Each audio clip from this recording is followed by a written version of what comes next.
The following is a Hoop Ball presentation.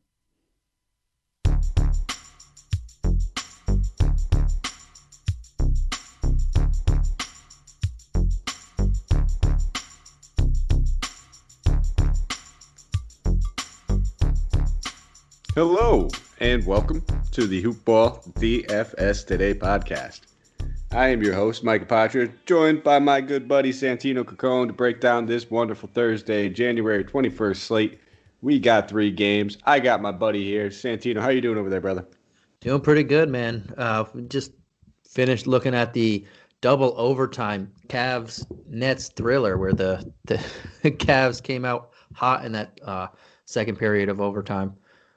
This is just how we all expected it and wrote it up. The Cavs would just, Durant would be playing like at MVP form. Kyrie Irving would make his return. They would trade for James Harden and then barely be able to, fight the Cavs over there. But nonetheless, I don't think we're worried about that Nets team long term. But we got a little slate on our hands, man. We got 3 games. We got 3 games to talk about. We got a little bit of a sweat going. Tonight, I know we had a lot of the same guys in our lineups. And they're doing fairly well. So we're going to keep an eye on that at the same time. This will probably be a fairly short podcast for you guys. Only 3 games, but there's still some juiciness. Nonetheless, before we jump into anything, let me just give a shout out to our presenting sponsors, MyBookie. Head over to mybookie.ag, guys, if you haven't already checked them out. I don't know where you guys use your books, where you guys place your bets, but mybookie.ag is the only place where I go to. They have my stamp of approval. I trust them. They handle all my NBA-related bets. So they're going to be handling my Super Bowl bet when that comes up. And this every single bet I possibly make. They have the best lines, the most trusted out there. And not to mention, their customer service is absolutely fantastic. If you ever have an issue, they will get to it and get back to you as soon as possible. And it's like right away and at the instance. They're the best odds boost contests and promotions in the business. I know Santino over there and myself have cashed in plenty of times when they do their odd boost contests. A lot of trusted bookies out there do them. I've yet to see them as good as mybookie.ag. So guys, head over there. Use that promo code HoopBall, HOOPBALL. You'll get a 50% deposit match on up to $1,000. That means if you put in $1,000, they give you $500 for free. And then let me just give a shout out to Manscaped, another one of our presenting sponsors. These guys are absolutely fantastic over there. Check them out. Go to manscaped.com. Look at that perfect package kit. Comes with a little bit of everything. The Lawnmower 3.0. You get the conditioner. You get the body wash. You get the boxers, the travel case, a little bit of everything. And it's at a very, very fair price. And how do you make a fair price better? You head over there and you use the promo code HoopBall20 at checkout. That's HOOPBALL20 at the checkout. And you'll get 20% off plus free shipping. Elevate your grooming game. If not, elevate your partner's or maybe just a friend's grooming game. It's a fantastic product, guys. I use it. They're fast charging. They're waterproof. Everything about them is what you need in your bathroom. So check them out, guys. Manscaped, promo code HoopBall20. All right, Santino, we got 3 games on the docket for tonight. Your voice is you just keep going and going and going. I got the Energizer, buddy. We got some great sponsors, man. I gotta give them their time. I gotta give them their time. I don't mind. I like the sponsors. I love Manscaped. I love MyBookie. It's just your voice and saying them. Over it. Let's get on to the slate, man. There's a reason we only do 1 show per week together. I don't know if we would be able to get through 5 or 6 or 7 if we ever even tried to do that. One of us would be dead by the end of the week. But Lakers traveling to Milwaukee, take on the Bucks in this one. We have a 228.5 game total. Bucks being favored by 1. Is that correct over there, Santino? Are you seeing the same thing? Because I'm seeing two on 2 different sites. I'm seeing even and then Bucks favored by 1. Nonetheless, they're expecting. I have the Lakers plus 2.5. Okay, so we're gonna go with that one because that's what I thought. Like the Bucks being favored in this felt a little weird to me. So I think they are favored. The Lakers plus 2.5. Okay. Road dogs. I feel like I'm taking the Lakers on that one, buddy. I know you're a Laker fan, so you're probably a little biased on this one, but that's some MyBookie action. I think I'm going to have to get it on. But all right, so you have Bucks being Lakers being Bucks being favored by 2.5. I got this. It's a little tricky, but I'm getting it out. Bucks being favored by 2.5. As far as injuries are concerned, we did it. Bucks have yet to list there, so not only are they going to confuse me and give me tongue twisters as far as game totals and spreads, they didn't list their injury report yet either. So Lakers, they did. Costas Antetokounmpo, Jared Dudley, both ruled out. We have LeBron James questionable, Kentavious Caldwell-Pope, Anthony Davis, and Wesley Matthews probable. So, Santino, I'll pass it over to you. You're our resident in-house Lakers guy on the DFS team. We know that you're a Laker fan. If anybody's new to listening to the show, thank you for tuning in. Santino's a Laker fan. So break this down for me, buddy. LeBron being questionable, I pretty much think it's safe to assume we all know what that means. The dude's he's going to play. But this is going to be a contested game. This is one that we may need to see a few more minutes out of, James and Davis. And right now, they're at pretty delectable price tags. But take it over. Yeah, so right now they're kind of still ramping them up. Yeah, LeBron played 38 minutes in the last one. Davis played a lot. And Davis had, I believe, his best fantasy game, or one of his best fantasy games of the season in the last one in 37 minutes against the Warriors' smaller front court. But it's hard for me right now to pay a price tag on both these guys, just knowing that they're still kind of easing themselves in. They're not into we must dominate right now type of mode. This team is deep. This team is still winning. Yes, they just blew a lead to the Warriors at home, but this team is just stocked all around. So they don't have that full plate that they had last year, and they don't need to right now. It's still early in the season. We're still in January. They're not going to – I don't see them ramping up till maybe February. But coming off that big loss, this is the only thing that makes me a little more interested in him. One, it's a smaller slate. There's not that many huge, big options out there. Yes, Giannis and Steph, but there's not too many people out there on a six-team slate. And they just lost after losing an 18-point lead in the second half at home, as I just mentioned. So it gives me a little more incentive to want to play them in this big-time, prime-time matchup at Milwaukee. So I do think LeBron James and Anthony Davis, I think they're both going to play. Giannis and Davis are going to go at it. I think this is more of a LeBron game. If I'm going to pick one of those two guys, I have very much a lot of confidence in LeBron James coming off that loss to bounce back in here. And I think if 45 points is value, I think we can get a 50 and possibly a 60-point game out of him this one.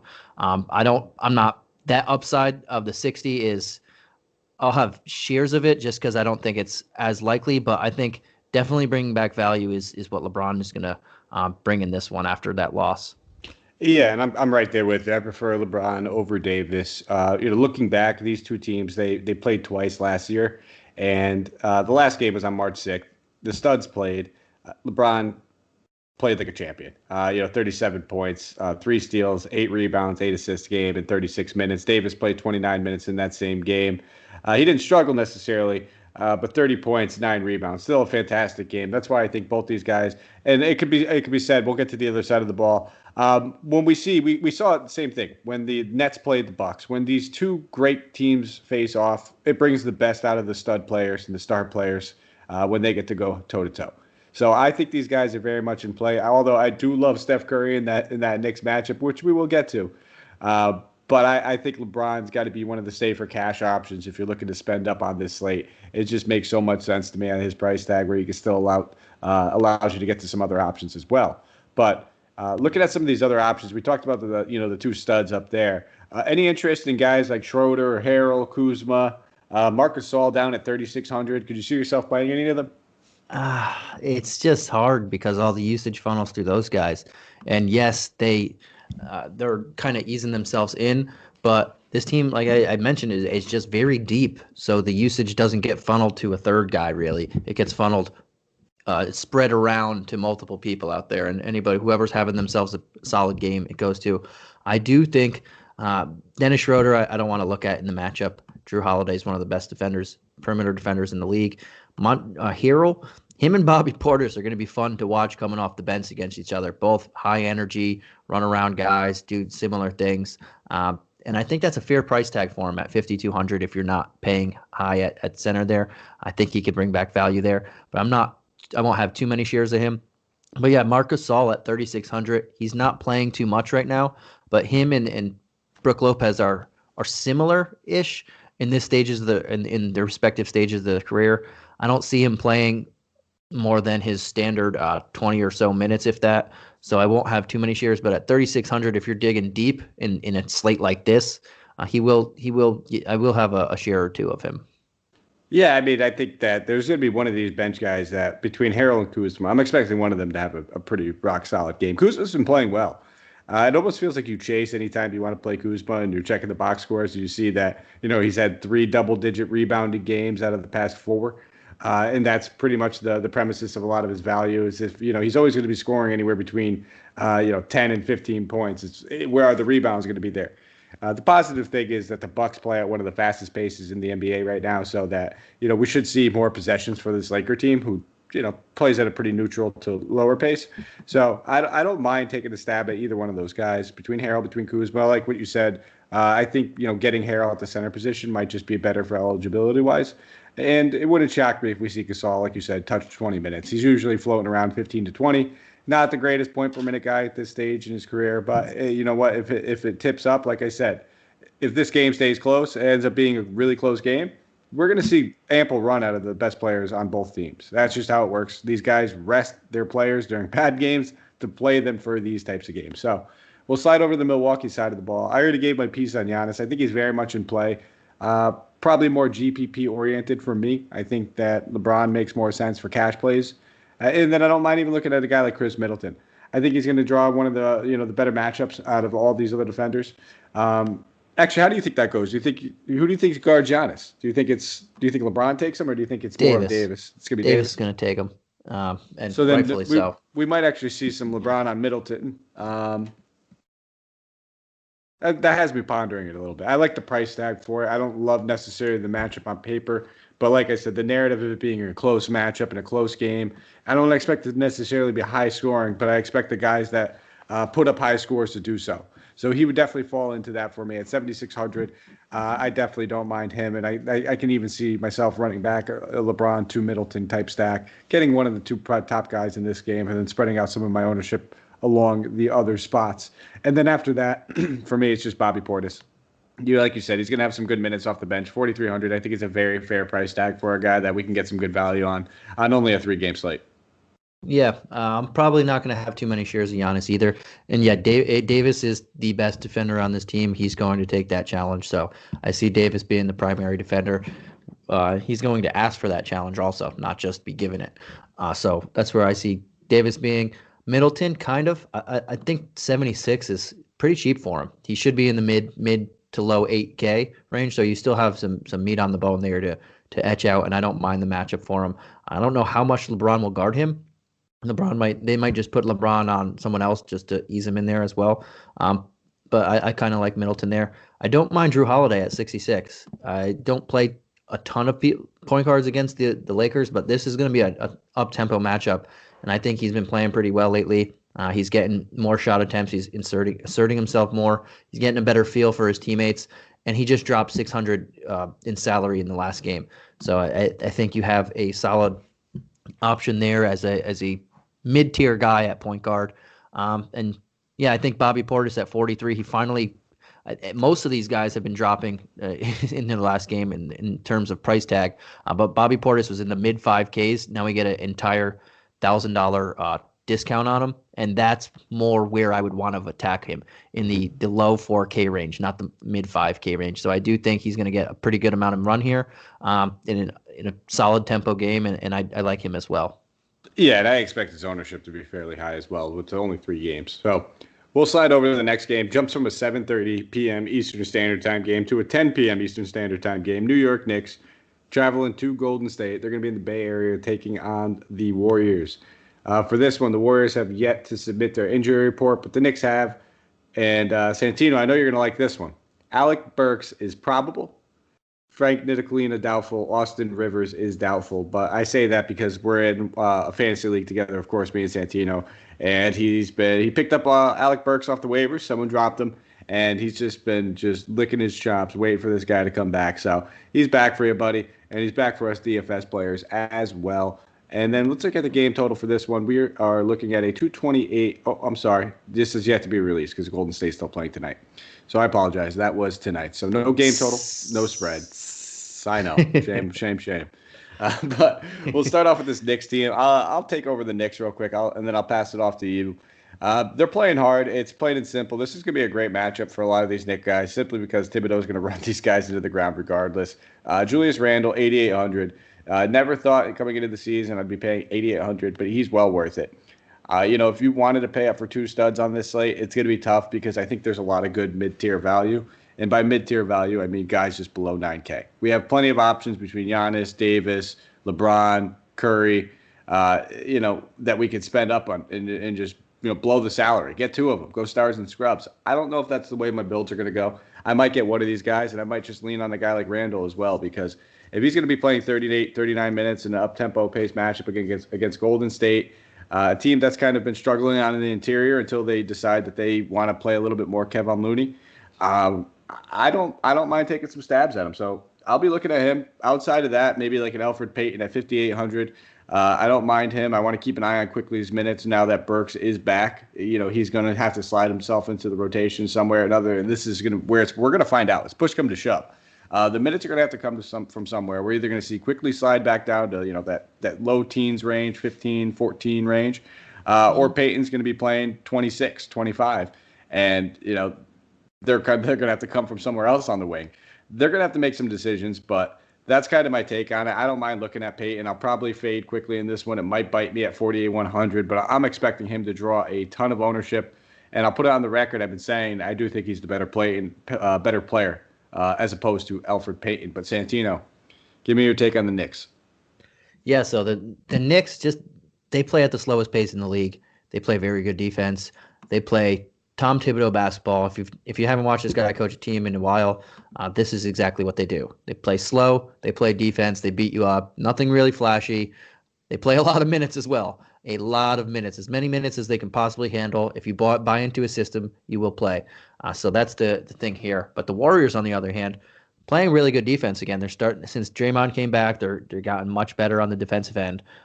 Still towards the bottom half, the bottom third of the league, but they are improving, and their pace is just Warriors pace as we'd expect. A little slower than if they had Klay Thompson and Durant when they did and everybody, but they're third in the league in pace right now. So they are playing fast. And this is a great spot for any of these Knicks guys. I do like a lot of them. I think Julius Randle is going to play a lot of center in here.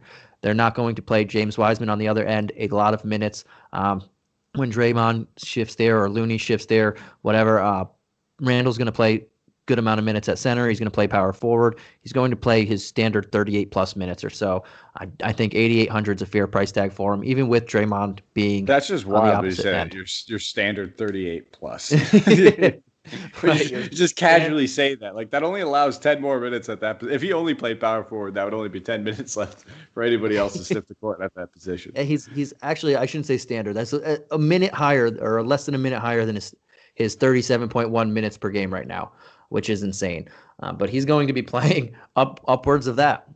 RJ Barrett, another guy who's just playing a ton of minutes. These two guys we can count on for 37 minutes, and that's their literal average right there. Barrett's at 37, Randall's at 37.1. And at 6,900, this is a good matchup for him. It's a quick pace, and it's a good matchup. Wiggins played tonight, and this is the second night of a back-to-back. He did come into the game with a game-time decision. He got upgraded to probable, but he played. Maybe he doesn't play on the second night of a back-to-back. He's not a great defender anyway, but the person behind him, Damian Lee, is not as good as him, so that's even a better matchup for him. I think Mitchell Robinson. I will say Wiggins he's definitely stepped it up compared to what he's been. He's still not anything world class, but he's definitely stepped up his defense. I think he had to because he knew he couldn't beat Klay Thompson knock down threes, so he had to do something in this system. Exactly. Sorry to cut you off. Oh yeah, no problem. But yeah, I think he's played better as well. But Mitch Robinson, I think 6K. I mentioned Montrezl Harrell. I think this is a good matchup for him too, and I don't mind going cheaper at center here. I think there's a couple quality options in the mid-K. I do like Alec Burks more than Quickly in this one. This 5,300, this guy was crushing it earlier. He's going to be there. He's their go-to scorer in the backcourt when they put Barrett at small forward, which they want to do more often. Quickly is going to still play a lot of minutes because there's no Austin Rivers, there's no Frank the Tank Ntilikina. So I think he's going to see a solid amount of minutes. but Burks is not in a timeshare with anybody. This shooting guard job, whenever they take Bullock or Reggie Bullock off the court, which he's just starting it, he's a starter in name only. Burke's going to be playing his allotment of minutes as long as he has conditioning there and he's ready to go. I think 5,300 is a great tag for him, and I would prefer him. I'd rather pay the 1,200 more than in Quickly's case. Yeah, I think the biggest thing with Burks is like how many minutes is he playing? Coming back after, I wouldn't say a long layoff, but longer than we had most anticipated and expected when we initially saw it and heard about the injury. So if we hear that there's no real limitations, he's good to go. And I imagine, if there's any limitations, we'll find out quickly. Well, he was practicing for the past week. Well, that's the thing. That's what I was going to say. Thibodeau. I think it's a Thibodeau thing of if you can't give me 45 minutes, exactly. You're not ready to go. Maybe that's I don't know. That's just speculation, but that's what it seems like Thibodeau likes to do. Give me 45 or you're really not healthy. If you can give me 40, I don't know, man. I was thinking the exact same thing. So if he couldn't play 40 minutes, I don't think they would play him. I think you're right. So I play Burks over Payton. Maybe that's the tournament pivot. I think they're both not going to be low owned, but I don't expect either one to draw a ton of ownership compared to some of these other options that we have. So I don't mind taking a stab out of them, either one of them. But let's slide over to the Golden State side of the ball. I talked about Steph Curry a little bit. I do like Curry. We talked about the negatives of this matchup, the Thibodeau defense, the Thibodeau pace, and all that. With that being said, Steph Curry is still a guy, for some reason, he goes lower owned than he should on most slates. And I think on a night like this, with three other options that we could pay up on, I think people might, not avoid them, but they might gravitate to those other spots a little bit more. So in tournaments, I don't mind looking at Steph Curry.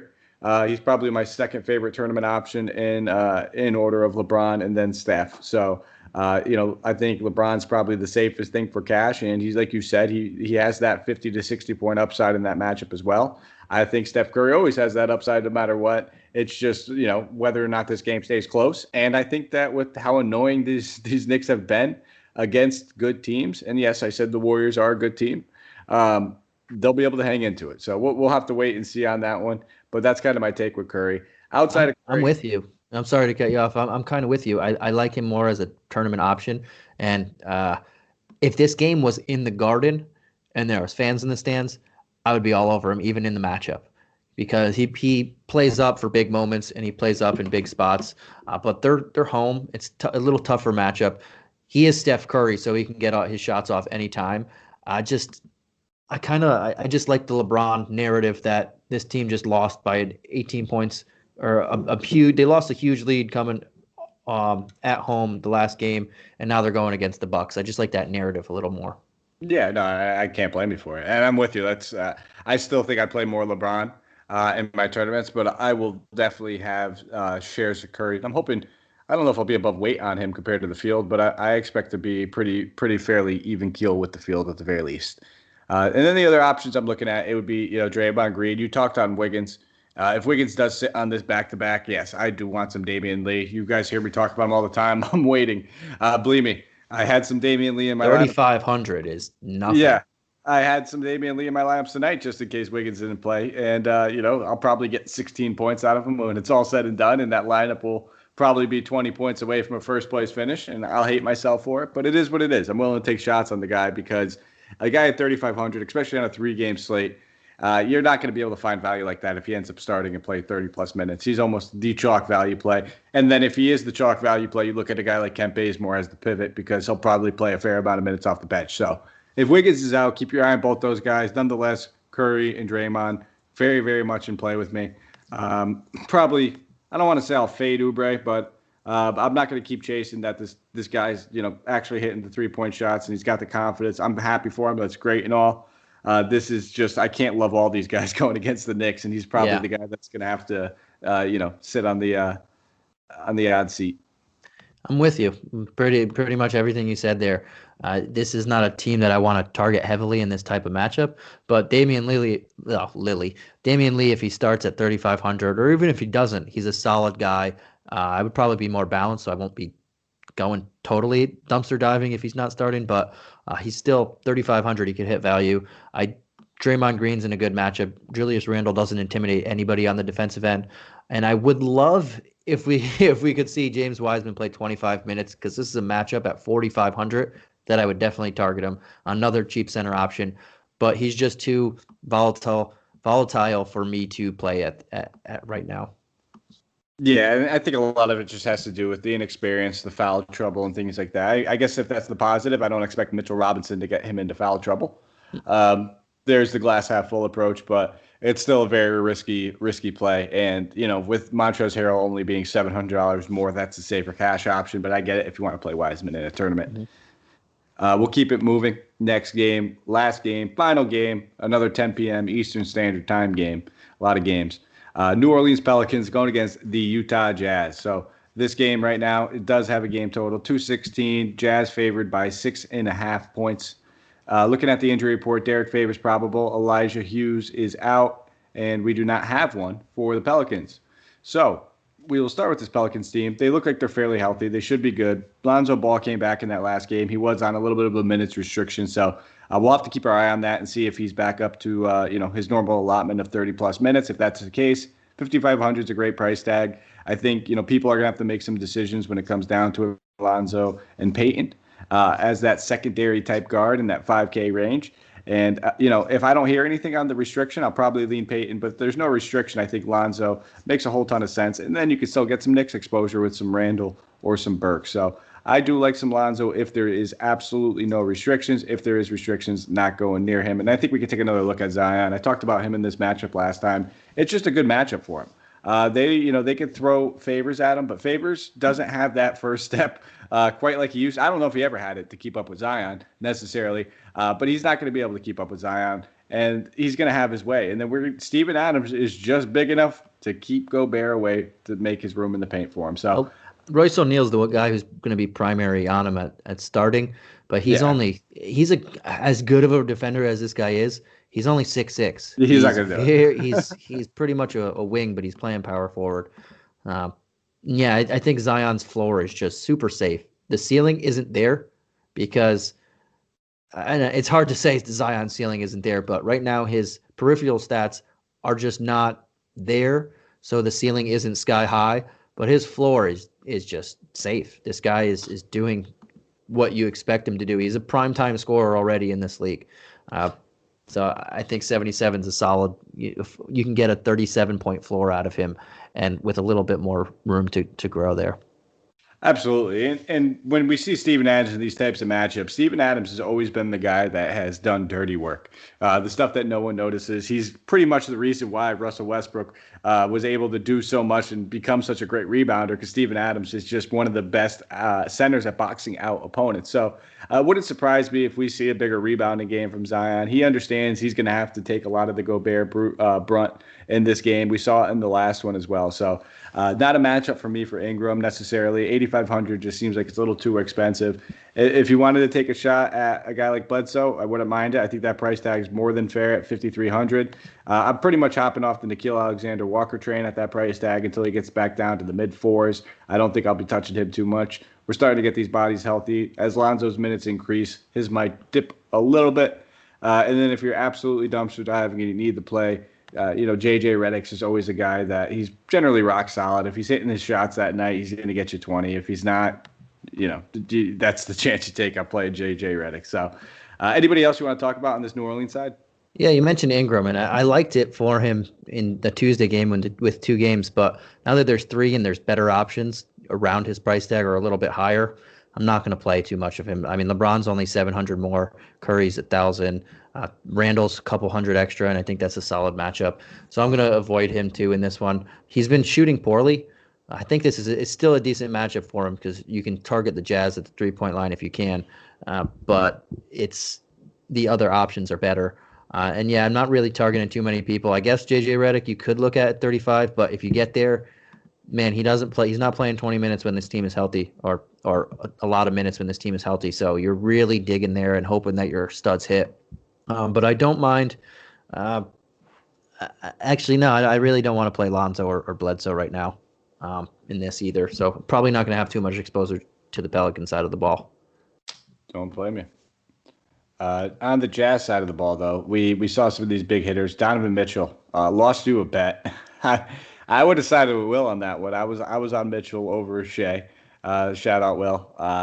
Anytime I could dig into Sonny, I will take every opportunity, even if I didn't make the bet. So Sonny's 0 for 2 on bets this season. So let's hope Well, we can. I won one, Which one? but I just I feel like every time I say I like someone better, he goes, "Oh, that's bad. I love this guy." But you guys are being real weird about it. No, I won. Keldon Johnson won. Oh yeah, you're right. You're right. So you're one for three. It could be an upswing for you, a little bounce back moment. But I'm on Mitchell again. I think at 7,900. I just love that price tag. I love the matchup. He's been way more assertive lately. He's actually been just knocking down his shots, and that was the big thing that we talked about early in the season. The dude started the first 2 weeks of the season shooting 35%. That is not the norm. He's generally going to be around that 44 to 46%. When that happens, we're going to see him averaging 25 to 26 points almost. So I'm cool with Mitchell. Sign me up at 7,900. He'd probably be one of my favorite mid-tier plays, and another one of those reasons why I'm not getting to two studs in this one necessarily. And I think Gobert is very much in play as well at 7,200. Probably the most expensive center we're looking at on the slate if you're not playing Davis there. And he's just rock solid. We know what we're getting from him. Usually the floor of his 30 to 35, and the ceiling could be anywhere between 40 and 45. So sign me up, 7,200. I'm cool with that. And we'll have to monitor. It is a back-to-back, but Joe Ingles played in the front half of the back-to-back. Oh, I'm sorry, it's not a back-to-back. He was dealing with the Achilles injury, missed 3 games, played in that first game. He's not, being listed or anything just yet, but it's something to monitor because that's something that has been bothering him, even dating back to last season. The dude's getting up there in age, so I don't expect it to go away anytime soon. But if he plays at 4,300, it's tough to chase. He only played 19 minutes. Does he see more in this one? Does he still see 19? Santino, I actually kind of want to get your thoughts on this one. What do you think about that? I mean, they blew them out this last game, so I throw that out the window. The Pelicans aren't going to get blown out twice by them. Everything that I saw in the last game, I'm not really going to look at too much. I think Joe Ingles didn't play too much because it was a blowout, and he didn't need to coming off that injury. Why extend a guy when you're up by 20 points in the second half for the majority of the second half? So I think we'll see a little bit more minutes, and at 4,300, that's a solid price tag. That's a cheap guy that you can get without paying. People are going to be going at Emmanuel quickly at 41. I think this is a rock solid pivot for 200 extra. Yeah, and then the last guy I want to talk about is the guy I mentioned when we were talking about the Pelicans, and it's Derek Favors. So I talked about them, him guarding Zion, and I think that's something that we might see a little bit more of. Zion 8 in that last one. At 3,400, he's center eligible. I don't necessarily want to play him at center. We talked about so many, but as a utility guy, if you need it, if it's there for you, I don't hate it. He should be looking at 15 to 16 minutes at the bare minimum. I'm expecting maybe a little bit of a boost after they just got cooked by Zion and maybe play him closer to 20. It's not going to be any easier for them. He's still going to get cooked either way, but they might end up looking his way just a slight bit more after they just saw this exact same matchup 2 days ago. So I don't mind spending down on him if I need to at 3,400. Yeah, for me, I'm not too huge on this matchup as well. I think it's going to be a lot more competitive. You mentioned you're in love with Mitchell. I think he's been playing a lot better, but I don't think he's going to shoot 9 of 15 from the floor again. So I'm not at 79. I'm not going to have him in a ton of exposure, but he is a solid. You save some money there if you don't want to go too big on a couple people. So I don't mind that. Gobert, he's just not. He's being Gobert, getting 8 shots a game or under 8 shots a game, pretty much, scoring low teens, if that, and then grabbing a ton of rebounds and getting some defensive stats. At 72, I think he's decent, but I think there's some solid options that are a little bit cheaper than him as well there. For everyone else, I still think Mike Conley is a solid play here, and I think he has one of the better matchups. And at 65, I will give him some looks again. He didn't play great in the last one, but they also blew him out, and they didn't need him to play that well. He only took 7 shots, so they didn't need him. I think this is going to be, like I mentioned, a lot more competitive of a game. So I do like going back to the well and Mike Conley in this one. Yeah, I'm a little torn on Mike Conley because one thing, the trend I've noticed is as Mitchell's gotten hot and has taken more shot attempts, we've seen less shot attempts from Conley.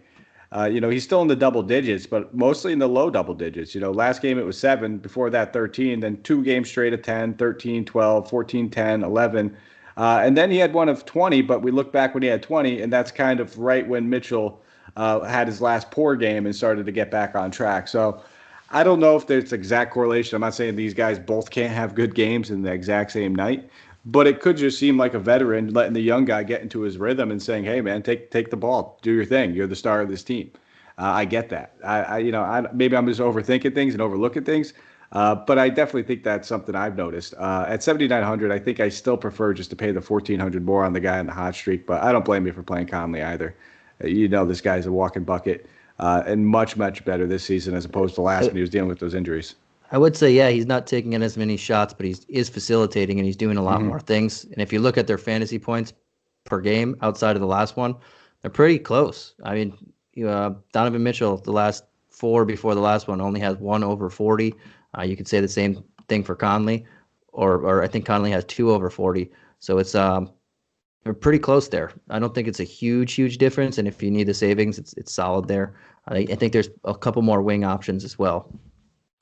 Hey, no. Are you trying to get another bet going, Santino? Is that like it sounds like you're talking about us doing the bets, and it sounds to me like you want to do a bet, but we'll keep it moving anyway. So yeah, I just think you guys are degenerates when I say give you points of why I don't think it's that much of a difference. I know. I'm joking with you, man. We are degenerates though, and I'm sure 80% of our listeners are, and that's why they're probably listening to this on their morning commute or during some time of their day. But we do appreciate it, and we thank you that we have some fellow degenerates with us, nonetheless. Yeah. You guys are on your I love Donovan Mitchell bandwagon. Then I say, oh no, I think this is a solid guy. And then you want to throw a bet of your favorite player in the world against a guy I just think is solid. Well, that's how these bets work. He's not my favorite, but I do like Donovan. But nonetheless, that's pretty much it, I think, for us guys over here at Hoop Ball DFS today. If you guys have a quick moment, you can give us a thumbs up, a subscribe, a rate, a review. It means the world to us. We really do appreciate that. And then you can follow us on Twitter. You can find me at Mike Apotria, MikeApotria. You can find Santino at Santino Caccone, SantinoCaccone. Give us a follow. We'll get back to you guys if you have any questions, any interest in. I mentioned it earlier on the Monday show. We've had some responses, and if you're listening and I didn't respond to you, don't worry. We're getting to them. We're just, kind of slowly just stacking them up and going through some things. We will be reaching back out, but we do have some openings over here on the Hoop Ball DFS Today team. We're kind of looking for a bunch of different roles, a bunch of different positions. If you have any unique skill sets, if you have any experience, or if you're, just looking to get into this, get at Santino, get at me, Dan Bespris, any one of us. Specifically, there's 2 positions that we're looking to fill immediately, and it involves, just being a basic blurber in our Discord. And then we also need some editors over here.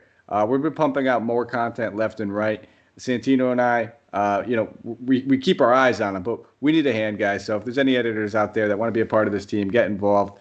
Or anybody that's just looking at blurb, or both, right? We can use both. If you're multifaceted, we wouldn't mind both. But nonetheless, guys, that is all. Remember, if you have any particular set of skills, I think that's the quote you use. I have a particular set of skills. Yeah, if you have a Liam Neeson voice and you can give me a phone interview in the Liam Neeson voice, we'll probably hire you in a second. That's just cool. We need that on our team regardless. Anything else you want to say, Santino, before we get out of here? No, I think we did it. We did a quick 3-game slate, and we will catch you guys again tomorrow. I think it's Brenton and Dave will be on tomorrow. Absolutely. Brenton and Dave have been crushing it. One of my favorite shows to listen to. Absolutely not this one. Listening back to Santino's voice gives me a headache, but that's all we have. Thank you guys for listening to DFS today. We will be back tomorrow. Let's go out there and crush some GPPs.